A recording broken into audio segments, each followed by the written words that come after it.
அனைவருக்கும் ஆத்ம வணக்கம். குருவே சரணம். தியானம் செய்தால் அதன் பலன் என்னன்னு நம்ம எல்லாம் புரிஞ்சுக்கிறோன்னா, நம்மளுக்கு தேவையான இதெல்லாம் கிடைக்கும். நம்ம மனசை அமைதிப்படுத்தலாம், அதெல்லாம் நமக்கு தெரியும். ஆனால் அதை தாண்டி நம்மளுக்கு தியானத்தில் ஒரு எதிர்பார்ப்பு இருக்கும். அப்படியே டெய்லி தியானம் பண்ணி நம்ம மனசை அமைதியாக வச்சுருந்தா நம்ம ரொம்ப நேர்மறையாக மாறிடுவோம். நம்ம கேட்டதெல்லாம் கிடைக்கும் அப்படின்னு நினச்சிட்டு இருக்கோம். தியானம் பண்ணுறதுங்கிறது ஒரு குருவுக்கு கீழே தீட்சை வாங்கி நம்மளுக்குள்ள சக்தியை நிலை மேலோங்க செய்து விழிப்புணர்வுடன் வாழ்வது தான் தியானம். அப்படி நம்ம தியானம் செய்து ஒரு குரு கீழே பக்தியாக இருந்து அந்த குரு கீழே நம்பிக்கையாக இருந்து விழிப்புணர்வோடு நம்ம வாழ்ந்தோன்னா நம்ம நினச்சதெல்லாம் கிடைக்காது. நினச்சதை தாண்டி கிடைக்க ஆரம்பிக்கும். நம்ம எதிர்பார்க்காததெல்லாம் நடக்கும். நம்ம சூழ்நிலைகள் அனைத்தும் நமக்கு சாதகமாக மாறும்.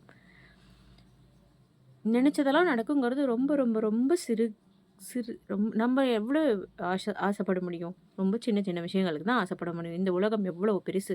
நம்ம ரொம்ப சின்ன சின்ன விஷயங்களுக்கு தானே ஆசைப்பட்டுட்ருக்கோம் இந்த உலகத்தின் தன்மையை விட. ஆனால் தியானம் பண்ணோன்னா இந்த உலகையே அடையலாம். அப்படிப்பட்ட விழிப்புணர்வு நமக்குள்ளே கிடைக்கும். அதுக்கு உடனடியாக ஒரு குரு கிட்ட தீட்சை வாங்கி அன்றாடம் தியானம் செய்து நம்மளை நாமளே உயர்த்தினா எதை உயர்த்துறோம்? நம்ம தன்மையை. நம்ம இயற்கையாக ஒரு தன்மையில் பிறந்திருப்போம். நம்ம அம்மா அப்பா இந்த பொருள் உலகத்தில் எப்படி வாழணும் அப்படின்னு நம்மளுக்கு சொல்லி கொடுத்துருப்பாங்க. ஸோ அந்த தன்மையிலேயே நம்ம வளர்ந்துட்டுருப்போம். இப்போ என்னுடைய பெயர் இருக்குன்னா நான் எனக்குன்னு ஒரு தன்மை இருக்கும். அந்த தன்மையிலேயே நான் வாழ்ந்துட்டுருப்பேன். ஆனால் ஒரு குரு வந்துட்டாங்கன்னா நம்மளுடைய தன்மையை இறைத்தன்மைக்கு நிகராக மாற்றுவாங்க. அதுக்கு நம்ம வளைஞ்சு கொடுக்கணும். அந்த வளைஞ்சு கொடுக்கறதுக்கு நமக்குள்ளே சார்ஜ் ஏற்றிக்கிற ஒரு ப்ராசஸ் தான் தியானம். அந்த ப்ராசஸை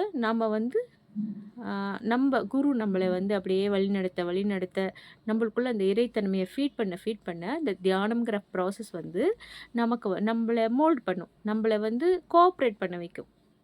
அப்போ நம்ம அப்படியே அந்த இறைத்தன்மையை இன்க்ரீஸ் பண்ணி எல்லா சூழ்நிலையும் நமக்கு சாதகமாக கொள்ளலாம். அப்போ எல்லா சூழ்நிலையும் நமக்கு சாதகமாக மாறுது அப்படிங்கிறப்ப நம்மக்கிட்ட ஆட்டோமேட்டிக்காக அந்த அடக்கம் வந்துடும். எதுக்கும் ஆசைப்பட மாட்டோம். நம்ம மனசு அலைப்பாயாமல் ஒரு நிலையாக இருக்கும். தியானம் பண்ணுறப்ப மட்டும் மனசு ஒரு நிலைப்படுத்தக்கூடாது. நம்ம மனசு ஒரு நாள் எடுத்துக்கிட்டோன்னா அந்த நாள் முழுவதும் ஒரு நிலையாக இருக்கணும். நம்ம வாழ்நாள் முழுக்க நம்ம மனசு ஒரு நிலையோடையே இருக்கணும். அப்படி செய்து நம்ம இறைத்தன்மையோடு ஒன்றிணைத்து நம்மளை நாமே வளர்த்து கொண்டு அப்போ நம்ம தியானத்தோட நன்மையை பார்க்குறப்ப அது இந்த உலகத்தையே ஆளக்கூடிய தன்மையில் இருக்கும். நன்றி. ஆத்ம வணக்கம்.